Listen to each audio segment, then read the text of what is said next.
Bom, gente, vamos estudar noções básicas sobre erros, né? Mas antes disso, vamos eh, dar um panorama de todo o curso, tá? Então, nesse curso a gente vai estudar, né? Estudaremos métodos numéricos para a resolução de problemas, né? Que surgem nas diversas áreas, né? Agora, esses problemas, né? Para resolver eles, precisamos de várias fases, né? Então, primeiro, a gente observa, entende o problema real, né? A gente tem um problema real e a partir desse problema real, a gente tira e faz um levantamento de dados, né? E esses dados têm que ser, obviamente, numéricos, né? Tem que ser números, né?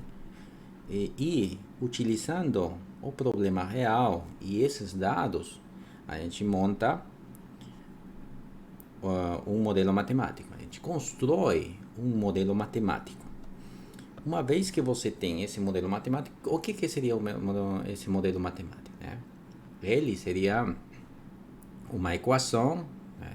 Pode ser uma integral de uma função, né? Um sistema de equações, uma, umas equações diferenciais, né? Um sistema de equações diferenciais, pode ser ordinários, parciais, né? Nesses casos, a gente pode escolher um método numérico para resolver, né?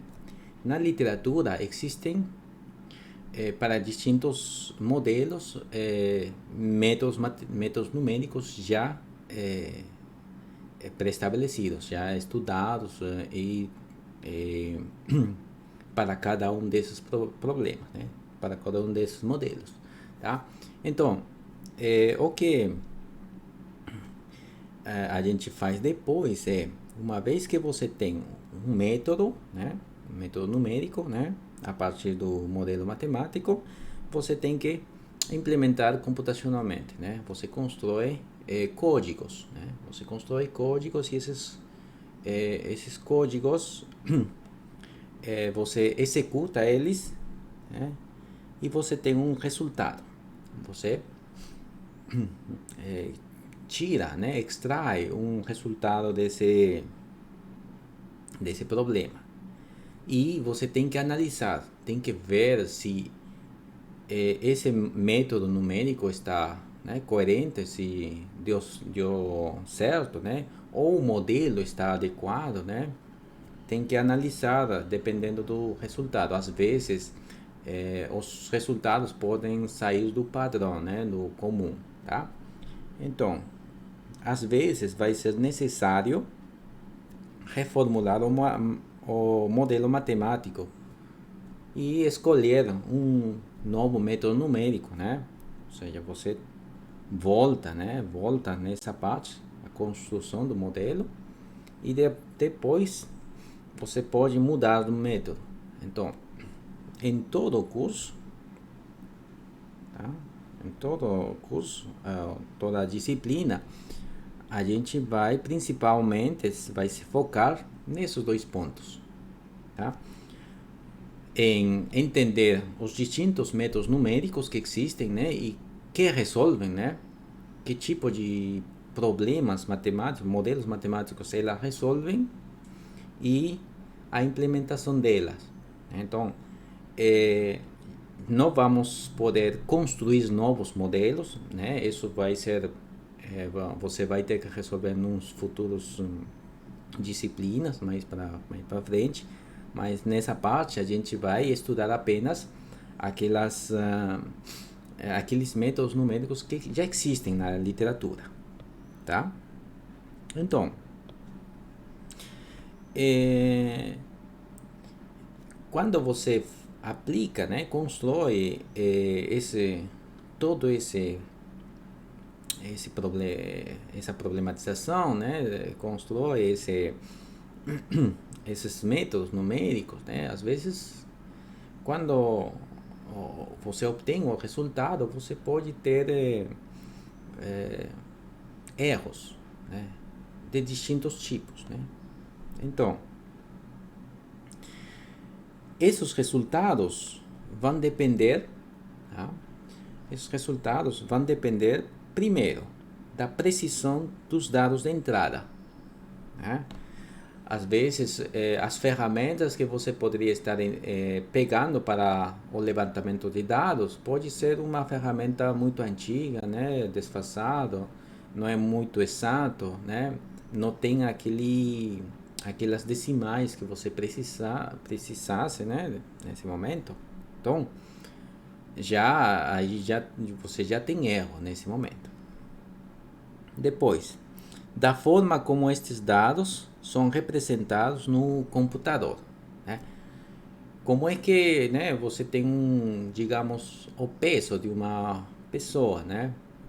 Esses vão ter que ser colocados com duas casas decimais, três casas decimais, né?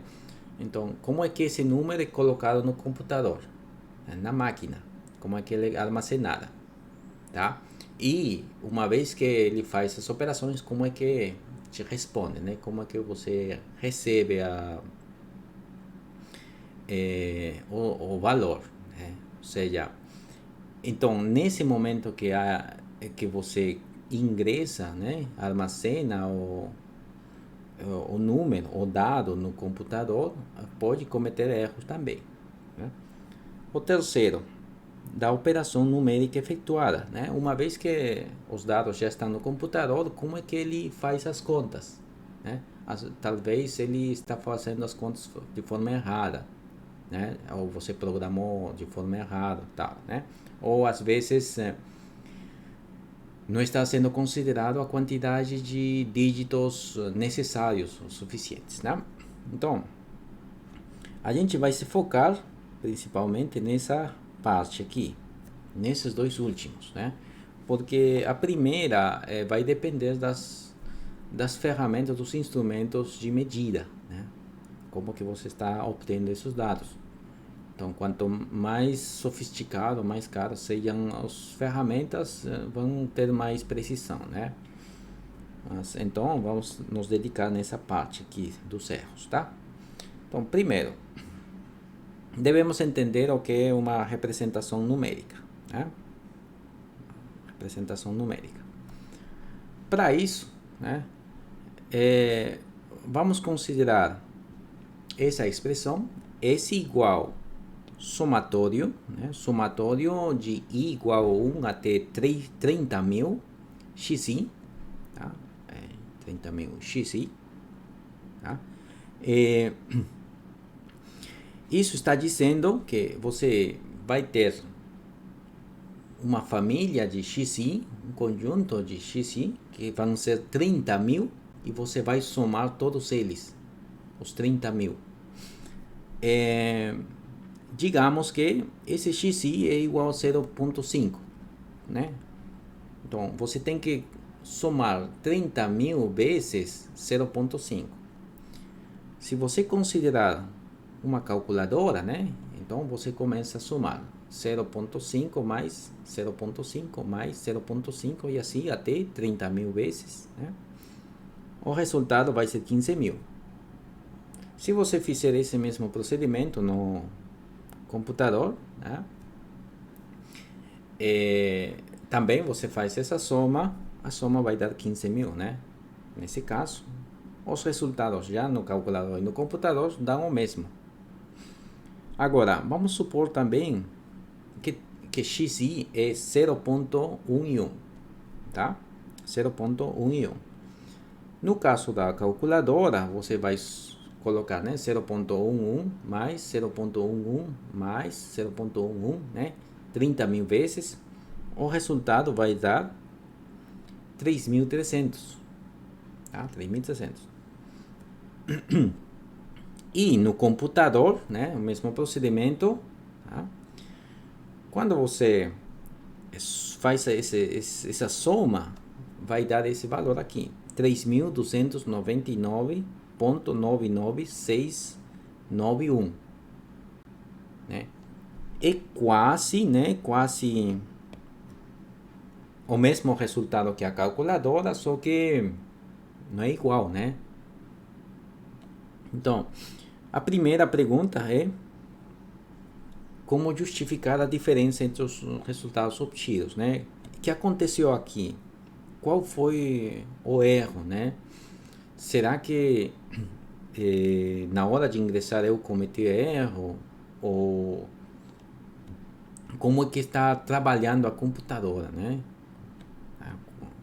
Temos que descobrir esse erro. Agora, outro fato aqui, outra observação. Os erros dependem da máquina. Ou seja, mesmo você ingressando corretamente 30.000 vezes 0.1 e 1, né, o resultado vai ser distinto. Né? Então, o erro também pode ser cometido pela máquina. Né? Agora, a terceira observação é que se a gente tem, por um lado, o usuário, ou seja, quem ingressa os dados, né? E, por outro lado, o computador. No computador ingressamos os dados. Então, quando a gente ingressa os dados, estamos ingressando os dados em sistema decimal. Né? 0.1 e 1, isso está em sistema decimal, em base 10. Agora, uma vez o computador recebe esse dado para fazer as operações, ele converte em sistema binário. Passa do sistema decimal para o sistema binário. Aí já faz as contas em sistema binário. Soma, multiplica, divide e tal, né? Em sistema binário. Tá? Então, talvez nesse momento de passar, né, de sistema decimal para binário, pode estar cometendo um erro que faz com que não dê essa igualdade aqui. Né?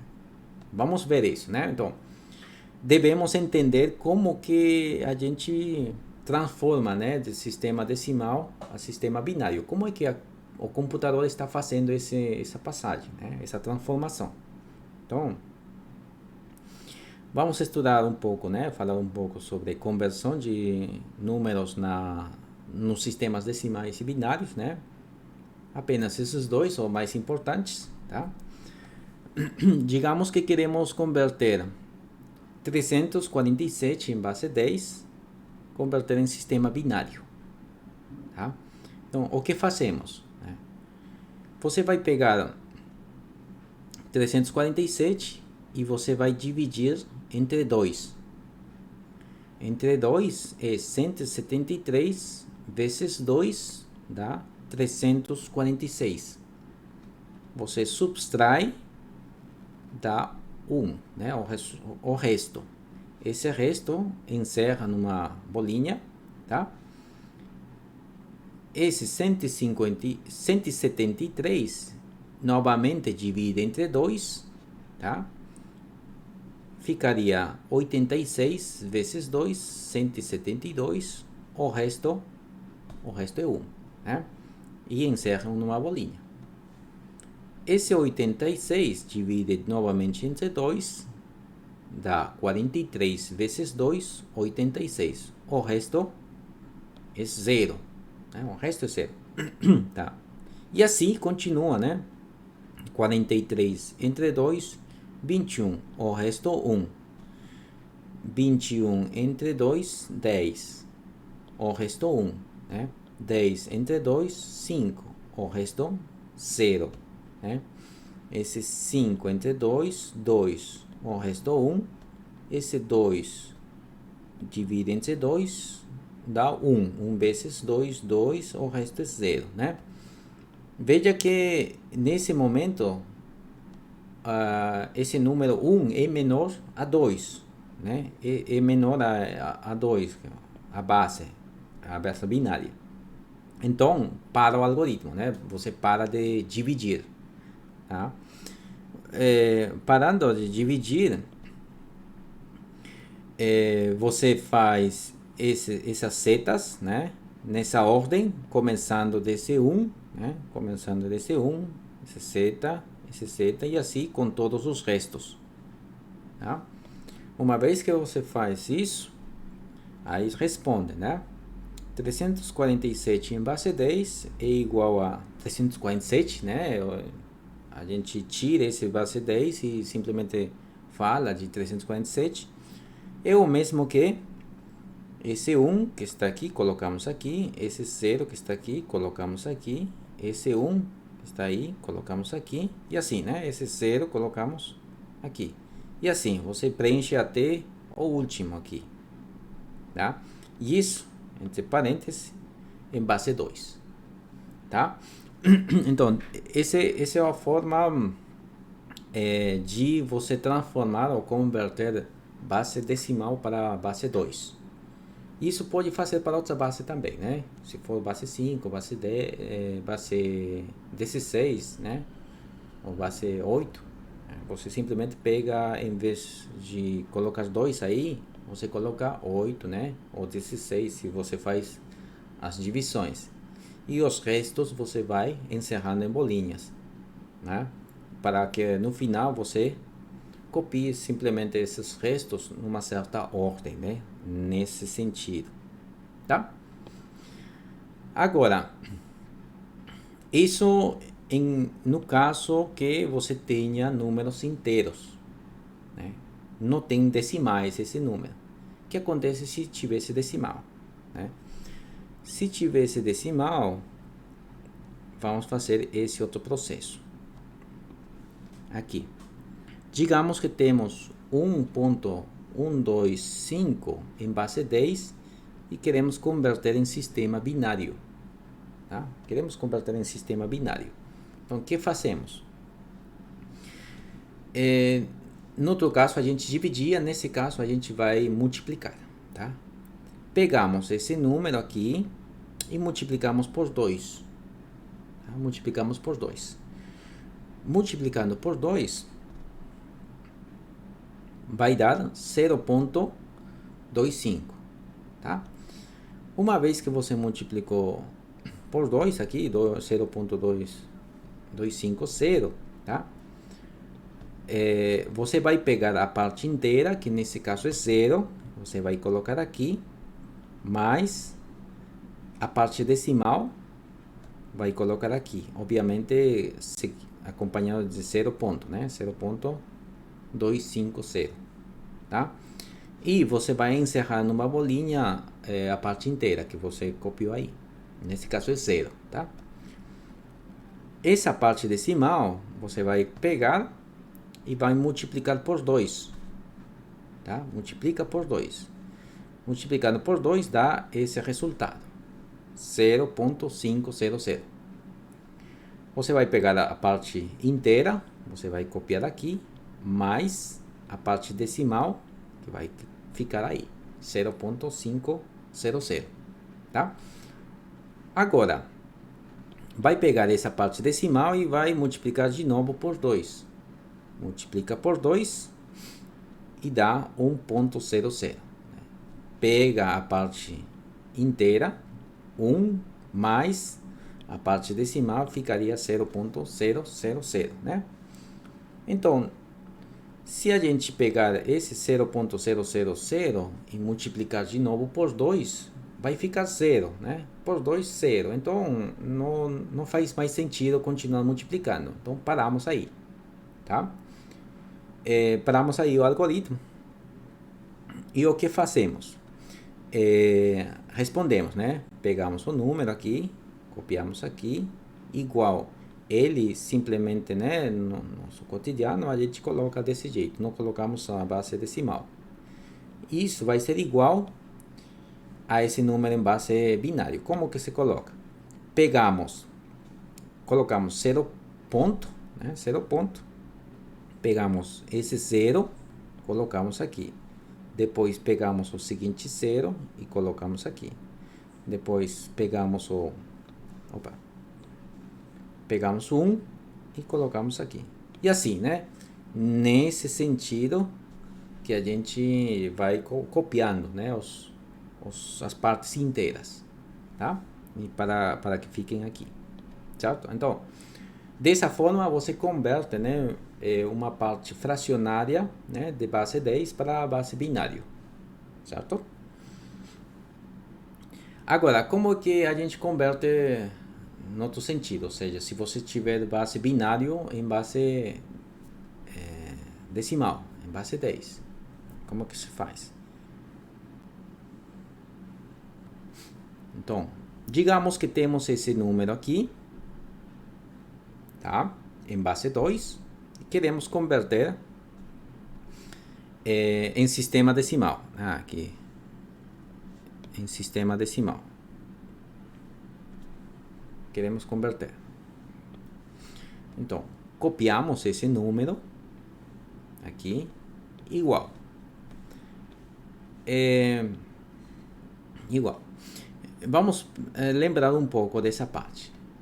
Se a gente colocar uma base 10 aqui, isso seria o local das unidades, o local das dezenas e das centenas e tal, né? E continua. Se a unidade é esse valor vezes 10 elevado a 0. Se a dezena é esse valor, né, vezes 10, né, 10 elevado a 1. Se a centena é 0 vezes 10 elevado ao quadrado, né? Cada local, né, cada posição multiplica um múltiplo de 10, né? Então, como nós temos a base 2, a base, né, vai ser 2 sempre. Tá? Então, pegamos primeiro, contamos quantos dígitos tem aqui.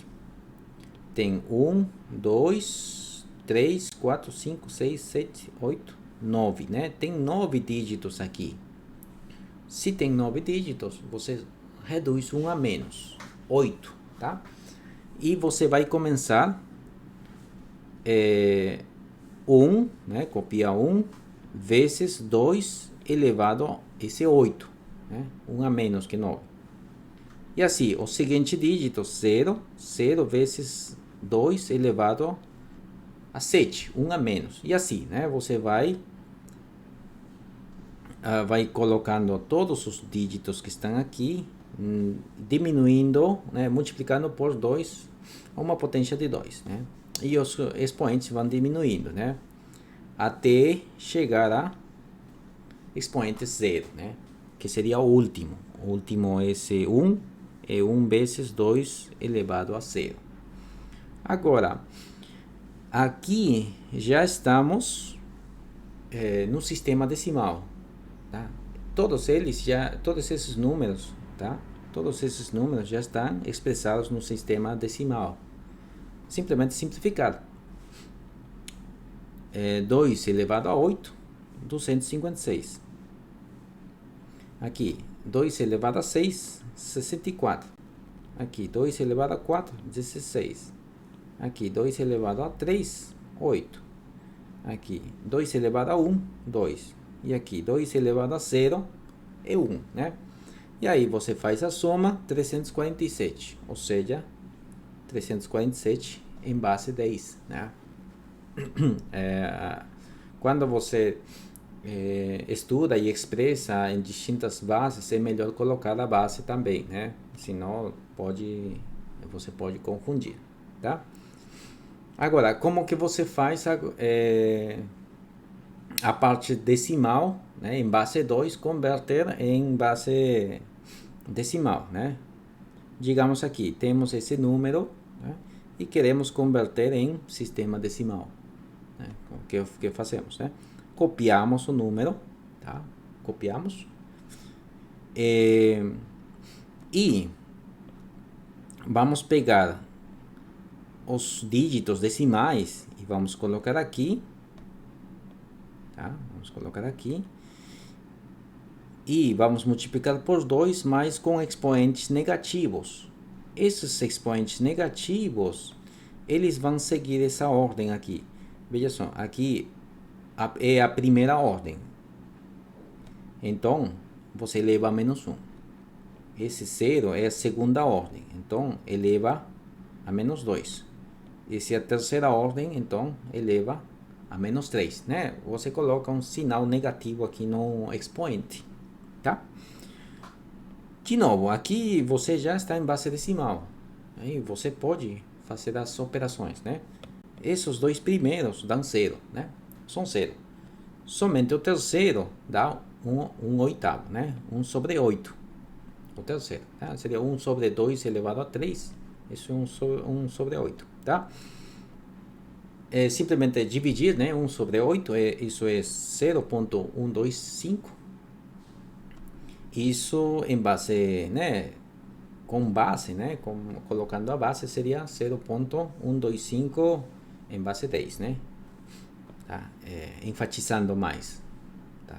A base, certo? Então, uma vez que já falou um pouco, né, das conversões, né, como converter na base de binário, tá? Podemos voltar e falar do problema, daquele erro que cometeu, né, que apareceu, aquela diferença entre a calculadora e o computador que aconteceu, tá? Então, voltamos àquele caso, né? Temos aí o somatório, né, de igual 1 até 30 mil. Então, nesse caso, eu vou somar apenas 0,1 e 1 30 mil vezes, né, no computador. Então, o que vai acontecer? Primeiro, se você for transformar, né, se você transformar 0,1 e 1 em base 10 para base 2, tá? Você vai fazer aquele algoritmo de multiplicar por 2, por 2, por 2. E isso nunca vai acabar, tá? Você nunca vai chegar no 0,000, tá? Sempre vai continuar aí. Tá? Então, o computador o que faz? Ele faz um corte, né? Ele para num certo dígito decimal e daí para frente ele apaga o resto, né? Não aceita mais. Né? Então, digamos que o computador trabalha com 6 dígitos decimais, tá? Então, na hora que você faz essa transformação, né, base 2, simplesmente os 6 primeiros dígitos decimais são contabilizados. O resto, ele some. Por isso que essa igualdade é uma aproximação, não é uma igualdade em si. Tá? Então, esse valor já seria um aproximado disso. Tá? Então, dentro do computador, na hora que você quer somar 0,1 e 1, ele transforma nesse número e ele está somando esses números aí. Mas cada vez que você vai ingressando 0,1 e 1, o computador está somando esse valor aqui. Tá? Mas esse valor, se você transformar novamente em sistema decimal, ele vai ser esse de aqui. Tá? Então veja que não coincidem, né? Então existe um erro aí, tá? Existe um erro. Então justamente esse erro faz com que a soma total não seja 3.300, senão 2.299 ponto e tal, né? Tem um restinho aí que estaria faltando, que estaria sendo cortado, né, na hora de fazer essa aproximação, tá? E aí, agora vamos entender mais um pouco também como é que o computador representa um número em base 2 ou em outra base, né? Existe uma representação chamada de ponto flutuante, né? Então, vamos a falar um pouco sobre esses números, né? A representação do ponto flutuante, né? A aritmética do ponto flutuante. Seria o seguinte, né? Você tem um número real qualquer e aí você representa esse número real nesse formato aqui, tá? Nesse formato, onde você tem que considerar um sinal, esse número é positivo, esse número é negativo, daí o ponto decimal, né? Um ponto decimal, antes disso é zero sempre, 0 tem que estar aqui. Ponto decimal e os decimais aqui. Todos esses decimais é chamado de mantissa, né? Mantissa, e ele vai ter uma certa quantidade de dígitos, tá? Esse lado aqui vai ser a base, né? Se fosse base binário seria um 2, né? Se fosse base decimal seria o 10. E o expoente, né? E esse expoente também ele vai estar num certo intervalo. Veja só aqui. Beta, né? Beta é a base com a qual a máquina opera, né? Com a qual a máquina faz as operações, né?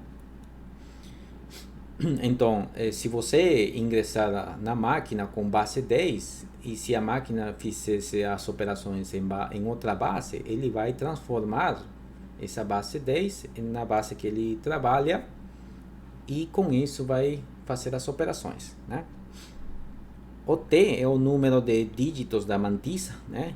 Quantos dígitos tem aqui, a parte decimal. Agora, cada um desses dígitos, eles podem variar entre 0 e 1 a menos que a base. Não pode ficar mais grande que a base, né? Se a base fosse 2, esses dígitos podem ser apenas zeros e uns. Não pode ser 2, tá? E se a base fosse 4, né? Esses dígitos podem ser 0, 1, 2 ou 3. Não pode ser 4 ou 5, tá? Também o primeiro dígito não pode ser 0, tá? Não pode ser 0, essa é uma regra, né? Esse dígito aqui não pode ser 0. Se fosse 0, esse ponto vem para esse lado e aumenta mais um dígito aqui, o expoente. Tá? Tem que fazer uma modificação aí. Tá? Não é correto aí deixar um 0 aqui, né? Um 0 nesse ponto, tá? E finalmente o expoente. O expoente, ela pertence a um certo intervalo, tá? Um certo intervalo aí. Ele não pode ser também infinito, né? Porque como o computador também tem suas limitações, né? Custo operacional, né? Quando ele tem que fazer as operações em um curto tempo, né? Você precisa restringir, né? Então tem que estar num certo intervalo. Então, que observações podemos tirar dessa representação aqui? Primeiro, um subconjunto dos números reais é representado exatamente.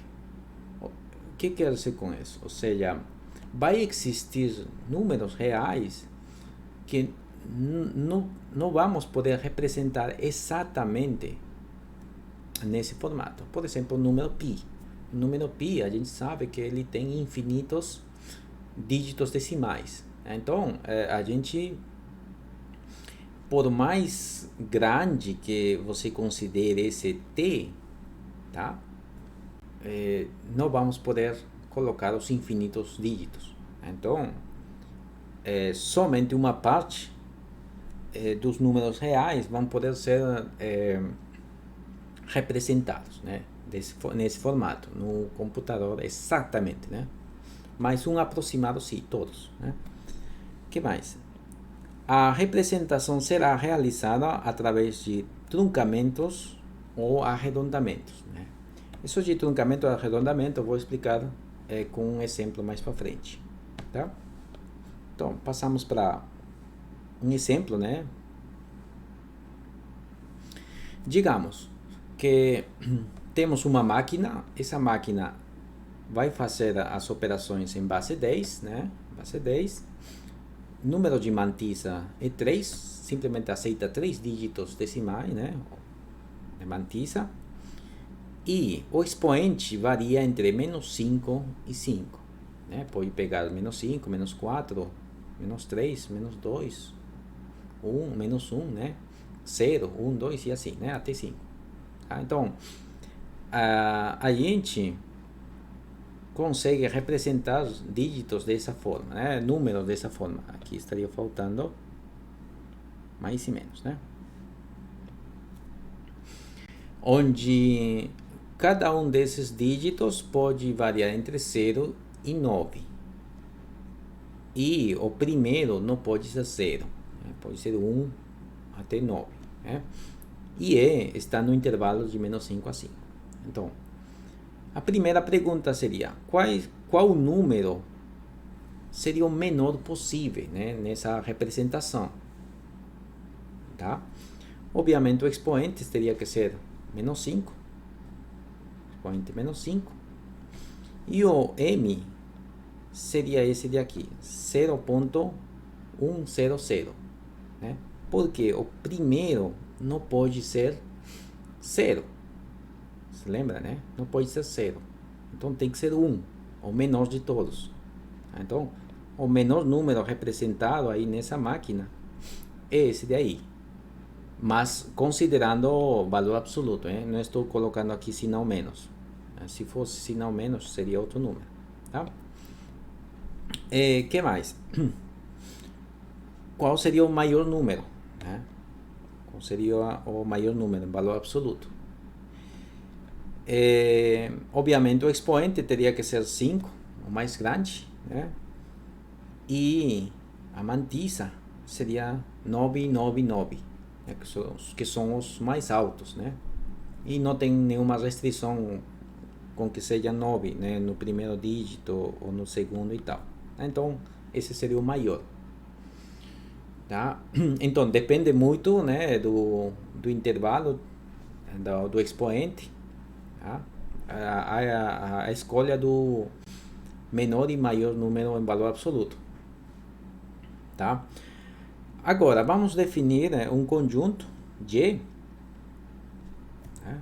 Vamos definir um conjunto G de números reais. Tá? Esse conjunto G está formado pelos números reais, o símbolo é essa R entre os números reais, tá? E esse número, né, ele vai variar, né, o valor absoluto dele vai variar entre o menor e o maior.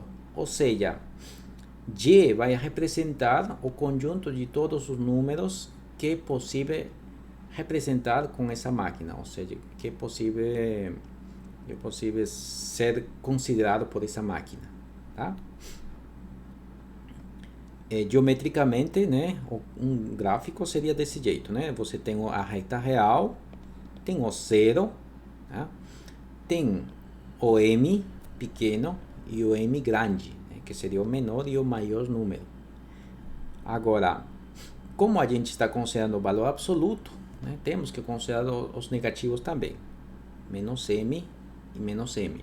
Então, nesse intervalo e nesse intervalo vai estar representado os elementos do conjunto G, né? Ou seja, o conjunto G é a união desses dois intervalos, tá? Então, a máquina vai poder representar números aqui ou aqui. Fora, nessa parte ou nessa parte, não vai poder. Ou seja, tem muitos números reais que vão ficar fora, né? Tá? Então, o que podemos falar sobre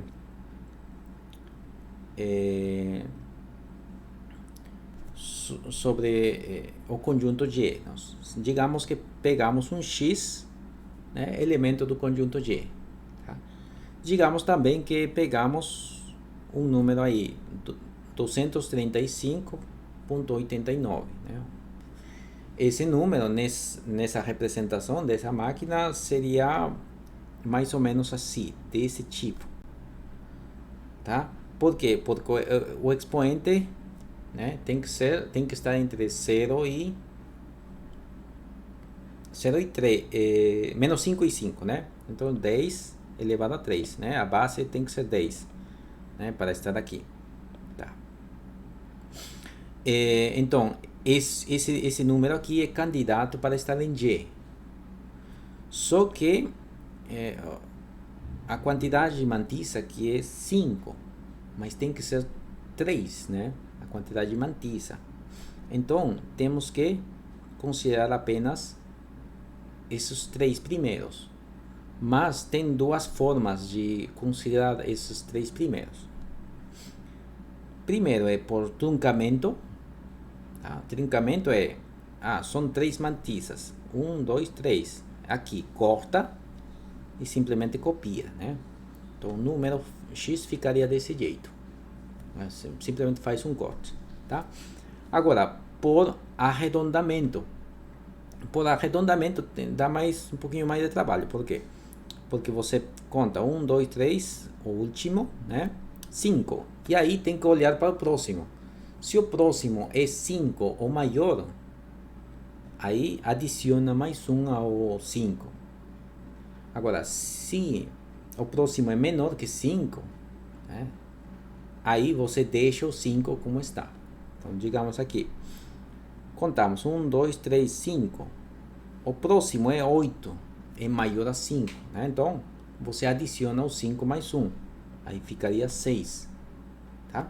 Então, como fica 6, aí já a representação por arredondamento desse número é 0.236, né, vezes 10 elevado ao cubo.